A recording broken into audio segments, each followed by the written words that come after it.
магистральный провайдер, который нам предоставляет интернет, он поднял цену на 25%. Плюс НДС с Нового года вырос там на 2%. Это из основных причин, то, что на самом деле все равно в Крыму для России и цены ниже среднего, особенно если взять не крупные города, а небольшие населенные пункты, какие-то села, деревни, то в России во многих регионах вообще там интернета нет никакого, кроме мобильного, или даже нет мобильного.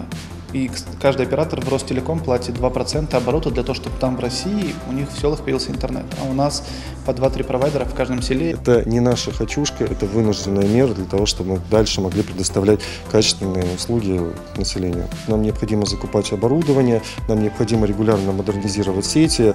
И с каждым годом мы идем полномерную работу над улучшением качества работы. В городе в многоэтажках стоимость интернета подорожала на 100 рублей.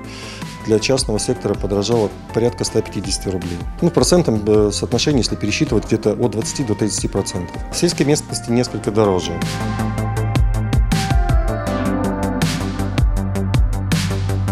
Качество, допустим, ничем не улучшилось, наоборот ухудшилось, да? А вот чем подорожание, понять не могу. Я думаю, нецелесообразно. Не знаю, так уже каждый раз повышают. Мне кажется, скоро в 2 раза все будет больше и больше. Тем отвратительным интернетом, который есть, практичнее будет просто переходить на мобильный интернет, а не содержать провайдеров, которые тебе дают по трафику 100 мегабит, а на самом деле максимум 20 дает. Я слышал, что повышение происходит из-за того, что повышается стоимость аренды в каналах прокладки интернета.